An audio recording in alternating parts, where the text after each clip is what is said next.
Buongiorno a tutti, siamo alla conferenza stampa di Small Axe e con grande piacere vi presento Steve McQueen.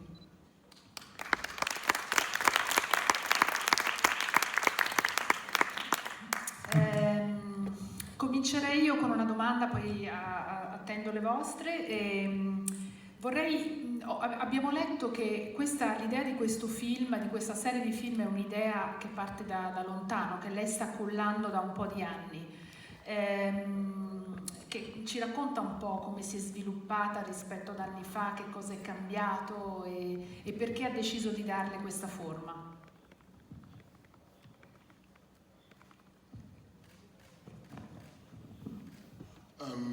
Yes, it started about 11 years ago, and I wanted to basically investigate a history that hadn't been dramatized or visualized on the big screen, and that was the story of the black community within the United Kingdom, specifically in London when I was growing up. I just thought it needed to these stories needed to be visualized and dramatized, because they were so much about the fundamentalness of what's going on in the UK, the politics, culture. The West Indian black community had such a massive hand in shaping the culture of the United Kingdom, and I just needed to see that. So it started off originally as a television series. It was one of those situations where I loved the idea of I thought initially it was going to be about one family through these years, through 68 to sort of the mid-80s, but then I realized through my research there were so many interesting stories that it would be better off if they were individual stories. And then I thought, well, let's go for it, feature films, because what it was in some ways for my intention was to try to sort of tell a story. And I just had a question just a second ago about people saying how TV has sort of taken over from movies. And I don't necessarily think so, because a movie is about how you tell a story. You know, if two people tell you the same story, one of them will bore you to sleep, the other one will put you at the edge of their chair. And I think to make a film, to make a picture, to make a movie is about the skill of storytelling. And that's what I wanted to do as a filmmaker. And I thought these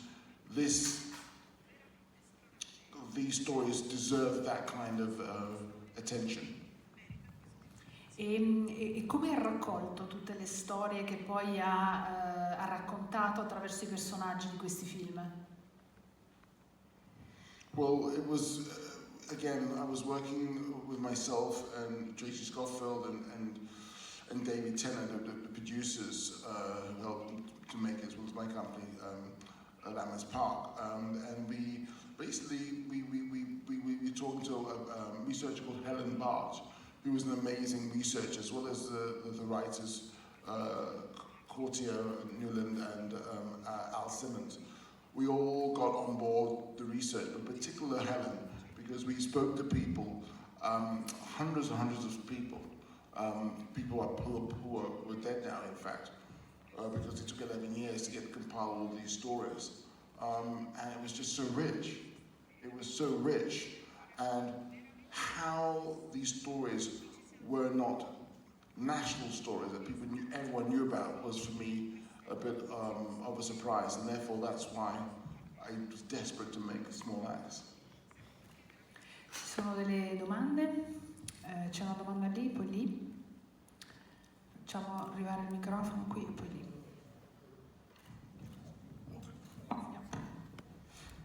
Eccoci, salve.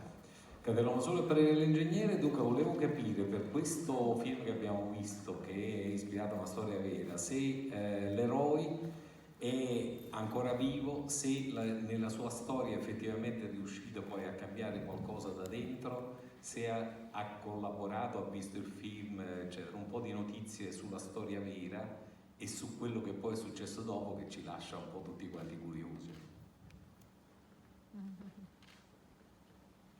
Yes, Leroy Logan, the film is about. he was collaborating with us, he was cooperating with us. In fact, one day when he was on set, he was on set with Lee John, his best friend from the group Imagination, as you saw from the film. Both of them were on set. And they were on set on the day when Leroy is talking to the young people in the youth club. And as he's speaking to them, they all walk away from him and leave. And I remember hearing from him that when he was watching and looking at the monitor as that scene was happening, he felt a hole in some ways in his chest because he remembered that happened to him all the time. The people he was trying to communicate didn't want to communicate with him because they didn't trust him as a policeman, as a black policeman. And it was just interesting in the way that Leroy, it got to a point where he wanted to sort of, not necessarily integrate, but sort of, infiltrate the police in order to change it. And what happened with him, yes, he did a lot of great things. He was, he helped to sort of create the Black Police Federation, the first one in the UK. He helped to create that. But at the end, unfortunately, of his coming towards the end of his tenure as a high-ranking policeman, he was prosecuted for not paying £80. He was not prosecuted. Excuse me. He was put on trial by the police for not paying £80 for a hotel bill. And this went on for over a year, this investigation, and he was found not guilty. Over £100,000 being spent on this. So he was targeted in some ways by the police, even though he was trying to change it. And these things, how can I say, how can I put it in words? These things are not made up. These things are a reality of what black people put up with every day. You want to be involved, you want to sort of play your part, but at the same time, there's a glass ceiling. C'è una domanda lì? Poi arriviamo lì. Allora, qui. Buongiorno, volevo chiederle se in questi anni in cui lei ha lavorato, secondo lei è cambiata un po' il modo di raccontare le minoranze a Hollywood e se crede che le nuove regole che l'Academy si è data negli ultimi mesi avranno un effetto anche sullo spazio di queste storie come questa e altre possono avere. E poi se è possibile ancora un commento sul fatto che è una notizia già di qualche tempo fa ma sta tornando, la Disney ha scelto di presentare alcuni film storici come Dumbo, come Gli Aristogatti, con una frase in cui mette in luce che questi film, essendo stati prodotti tanti anni fa, contengono dei contenuti razzisti, diciamo, per semplificare. Grazie.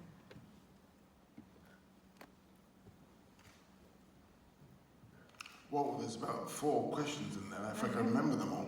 What was the first one again? About the Oscars. That wasn't the first one, was it? Hollywood, about the rules that's Oscars.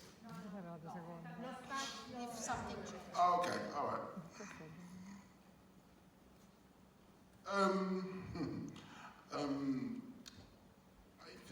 I think a lot of things happen. I mean, I remember when I made 12 Years a Slave. That was. I think that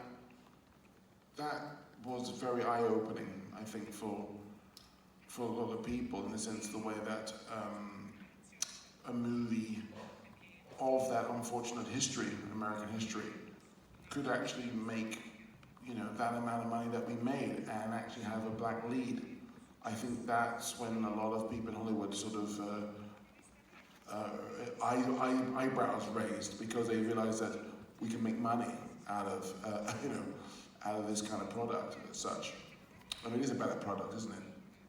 So the fact that the movie made $200 million in box offices around the world with a black lead, 2 black leads, and about a particular time in history, yeah, I think it made people sit up and they thought to themselves, well, there's another way of making revenue.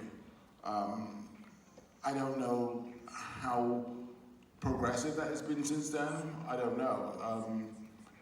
But I think people have been making efforts. You know, I suppose that's as much as I can say about that. Another question. One more question. Oscars? I more care about. I'm more interested in the cameramen, the editors, the costume designers, the grips, the gaffers. I'm more interested in how minorities could be involved, not just in front of the camera, but behind the camera. That's what I'm interested in. You know, the working class and how they sort of can actually progress and proceed within an industry that is deemed often as elitist. I mean, you know, I wouldn't even call it elitist, exclusionists.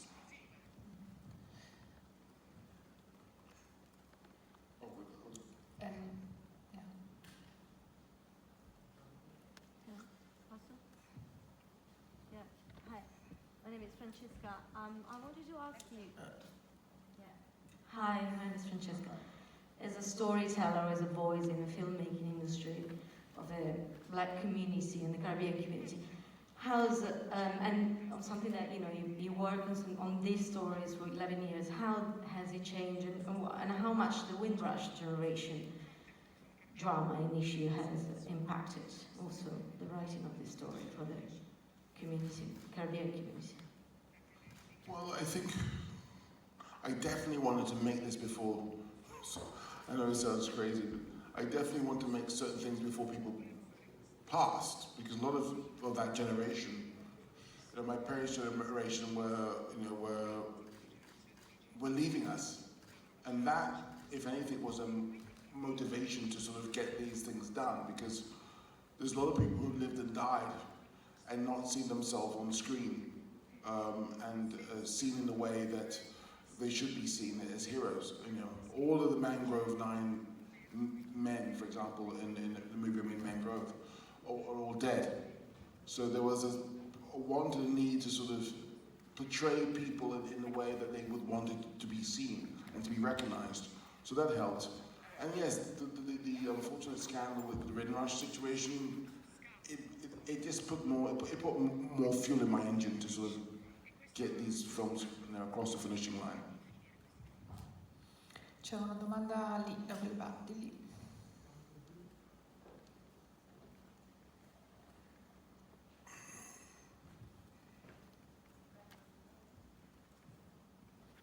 Salve, senta, volevo chiedere una cosa, l'assunto diciamo di base di tutta questa storia, quindi è che c'è una possibilità di infiltrarsi e di cambiare le cose dal di dentro e quindi appunto in una maniera giusta e pacifica. Gli ultimi eventi di quest'estate, tutto quello che sta succedendo, mostrano che secondo lei quel tempo può ancora esistere? Cioè ci può essere ancora così un confronto che tenta di essere paritario senza ricorrere alla violenza, oppure non è più tempo e c'è solamente una risposta violenta che può essere data? I'm not a really big advocate of violence because it's destructive. It goes nowhere really, but at a certain point frustration unfortunately comes out, and you know, things sort of are heightened, temperatures, actions are heightened, and often they come about. Listen, what's interesting for me about this particular subject matter is what's happening now today and our awareness of what's going on as far as race relations are concerned is because of a man, no, it's because of a worldwide pandemic, COVID. A pandemic. Also, it's because of this gentleman called George Floyd died the most gruesome death for 9 minutes with a policeman's knee on his neck, as well as millions of people on the street marching about that. You know? So there had to be a pandemic. There had to be this guy dying in the most gruesome way possible in front of all of our eyes, and millions of people marching on the street before people thought to themselves, you know, there might be something in this race stuff. You know, because George Floyd is not the first person to be filmed murdered by policemen. You know, so there was an awakening in us because we were all at home, we were all locked in, we were all confronting our own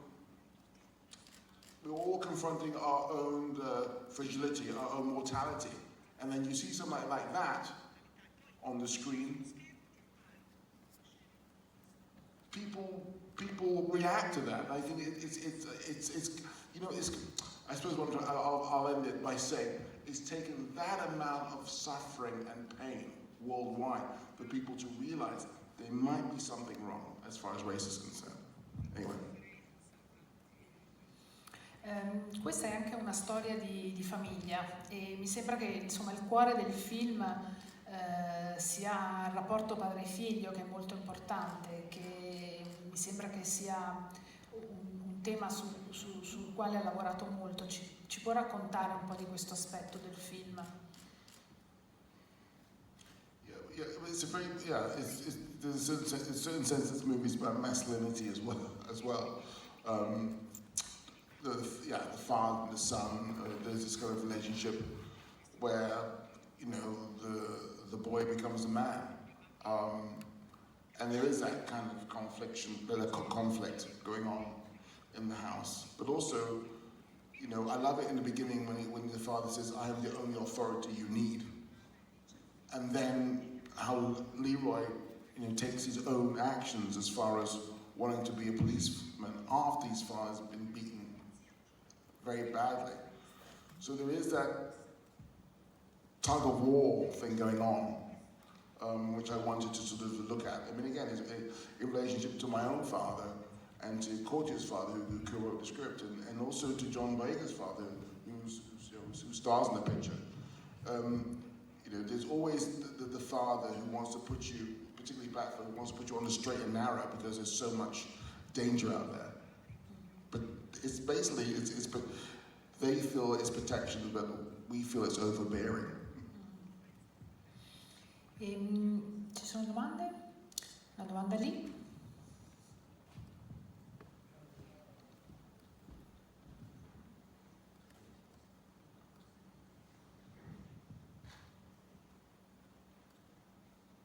Salve, sono qua. Non volevo chiederle, tanto ero incuriosito nel capire secondo lei come è cambiato il razzismo durante tutti questi anni, o se ha sempre la stessa matrice. E poi una battuta su Trump, su questo personaggio così oscuro.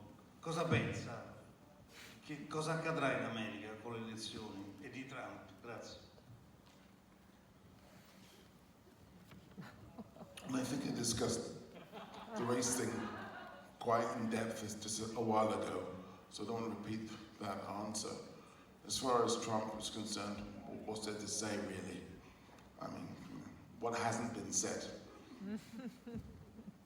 And the first question, la prima domanda era... I've answered that question already, yeah. No, sì. Yeah, I talked about race, and I said I've answered that question already, yeah. C'è una ragione per cui rispetto ad altri film che sono ambientati a Londra questo non lo è? I'm sorry, I didn't hear your question. What did you say? Sorry. Mi chiedevo se gli altri film di questa serie sono ambientati a Londra. Questo film non è ambientato a Londra, è semplicemente perché la storia vera è così o come dire la provincia, un altro tipo di ambientazione la interessava? It was set in London. This movie is set in London. A bit of it takes place in Hendon, where the police training takes part. But this film is set in London. The family's from London. His police station's from London. The only time he wasn't in London when he's in Hendon, which is a police training facility, where he was training. Yeah. But most of it is in London. Yeah.